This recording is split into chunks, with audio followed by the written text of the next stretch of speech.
Assalamualaikum dan selamat sejahtera. Nama saya Nuraini binti Rosli.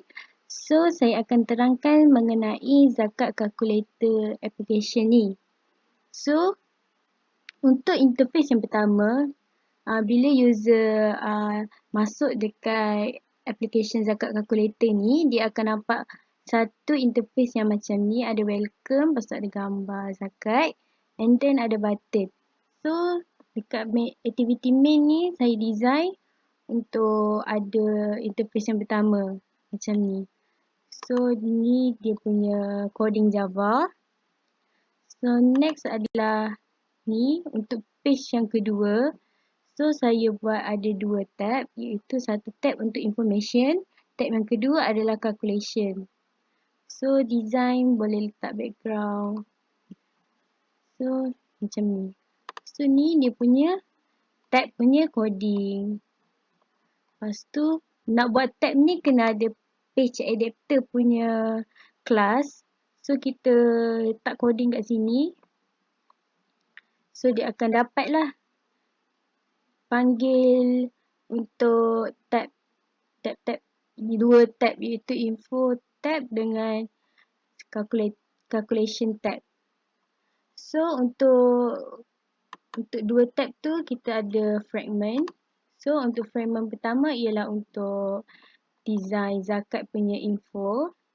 So dekat sini boleh tengok ada letak text view untuk perkenalan, ada gambar, image view. Lepas tu ada text view lagi, penerangan, and then image view lagi.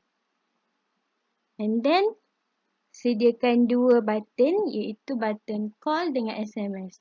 So user kalau ada apa-apa masalah atau mempunyai pertanyaan, boleh tekan dua button ni lah, sama ada nak call atau SMS. So next untuk tab yang kedua, iaitu tab untuk calculation. So ni adalah zakat calculation punya interface. Bila tekan tab tu, so kat sini user masukkan income, personal, wife, child, lepas tu parent, grants, lepas tu ada button submit. Lepas tu sini adalah akan paparnya result. Dekat sini saya letak scroll view. Macam tu dia akan ada 4 paparan result bila tekan submit. So zakat info ni dia punya coding Java. Untuk zakat calculator ni dia punya coding Java. Okay, kita boleh cuba run untuk tengok hasil dia macam mana. Okay, ini adalah hasil apabila kita dah run. So, inilah interface yang pertama bila user masuk application zakat calculator ni. So, dia akan baca welcome, ada gambar, lepas tu continue. So, kita boleh continue lah untuk nak teruskan menggunakan aplikasi ni. So, dekat atas ni ada sediakan action bar.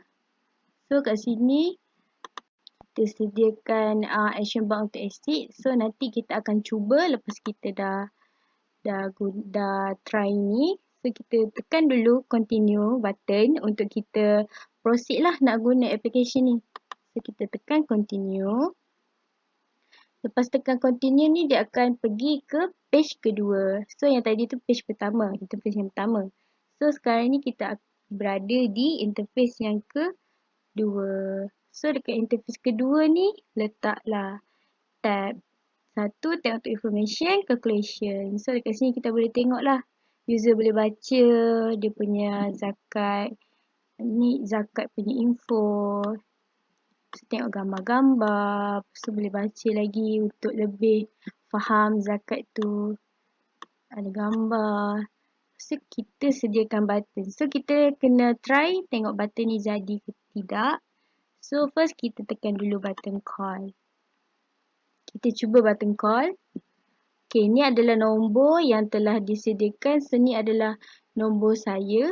So kalau ada apa-apa masalah atau pertanyaan, user boleh call kepada nombor ini, itu nombor saya. So kita try tekan call.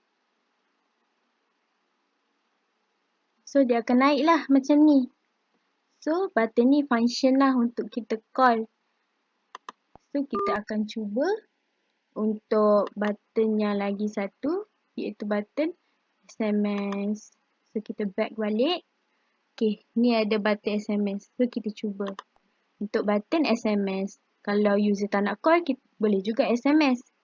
So kat sini saya letak auto untuk perkataan hello. So user boleh tekan hantar dulu untuk hello. And then user boleh masukkan lah apa-apa masalah ke pertanyaan. So kalau ada masalah, contoh I have a problem. And then hantar SMS. So yang akan baca, yang akan terima SMS ni adalah saya. So saya akan bercommunication lah dengan user untuk apa-apa masalah. So button tadi function. So kita back balik. So untuk tab yang pertama ni dah selesai. Kita move to tab yang kedua, iaitu tab untuk calculation. So sekarang kita berada di tab yang kedua. Tab kedua adalah calculation. So dekat tab kedua ni user akan masukkan untuk kira dia punya zakat calculation. So yang pertama user perlu masukkan income. So income ni user kena masukkan income dia untuk 1 tahun. So contoh kalau user tu income dia 5,000 satu bulan. So kalau darab 12 dia dapat 60,000. So masukkan 60,000. And then untuk personal pula, contoh user punya personal 9,000. Let's say 9,000. So next kita kena masukkan wife. Wife ni untuk satu orang adalah 4,000. So contoh kita ada seorang isteri. So satu je lah kita masukkan seorang saja. So untuk child pula seorang untuk yang bawah umur adalah 2,000. Katakan kita ada anak 2 orang yang bawah 18 tahun. So kita masukkan 2. And then next child ni 8,000 untuk 18 tahun dan ke atas. Contoh kita ada seorang anak yang 18 tahun ke atas. So kita masukkan 1. Okay, untuk last sekali user kena masukkan grants of parent. So grants of parent ni adalah hibah kepada ibu bapa. So satu bulan bersamaan dengan 250. So katakan dia 1 tahun. 1 tahun ada 12 bulan. So 250 ni kena darab dengan 12. So kita masukkan, contoh kita bulan tadi 12. Kita masukkan berapa bulan. And then bila user dah isi semua ni, so user kena submit untuk tengok dia punya hasil calculation dia. So tekan submit. Pertama adalah wife expenditure. So wife expenditure ni adalah pembelanjaan untuk isteri. So kita masukkan tadi adalah seorang isteri. So seorang dia punya total 4,000. So next kita tengok, kita kena scroll. Kita tengok next adalah paparan untuk expenditure. Ni adalah pembelanjaan untuk keseluruhan. So untuk dapatkan pembelanjaan keseluruhan, kita kena tambah personal yang 9,000 ni. Lepas tu tambah dengan pembelanjaan isteri tadi, wife expenditure tadi 4,000 sebab seorang isteri saja. And then kena masukkan tambah dengan total child. Total child untuk child yang under age dengan over age. Dua-dua ni lah. Kena total.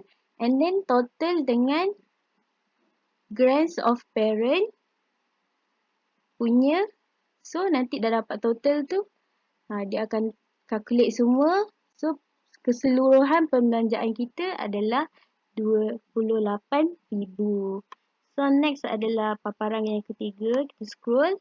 Zakat eligible revenue. So zakat eligible revenue ni dia kena tolak dengan kita punya income kena tolak dengan expenditure pembelanjaan. So income kita kena tolak dengan total semua pembelanjaan yang kita tadi. Kalau kita tengok tadi RM28,000. So, income kita tadi RM60,000. So, RM60,000 kena tolak dengan keseluruhan pembelanjaan iaitu RM28,000. So, dapatlah RM32,000. And then, lepas dah tolak, barulah kita dapat payable zakat. So, kita dapat payable zakat ni kena dia punya calculation yang kita punya zakat eligible revenue ni tadi RM32,000 kena darab dengan 2.5%. So 2.5% tu memang tetap. So dia akan ni lah 32,000 darab 2.5%, dia akan dapatlah 800. So ni lah kita punya payable zakat. So itulah dia punya calculation. And then kita akan, bila user dah selesai, dah guna apps ni, kita boleh tekan button back, kembali ke interface yang pertama tadi, and then kita try guna action bar untuk exit. So kita tekan, dia akan keluar exit. Bila user tekan, dia akan keluar, do you want to exit? So kita boleh tekan, kalau confirm, okay, kita tekan yes. So dia akan keluar daripada apps ni. So itu sahaja daripada saya. Terima kasih.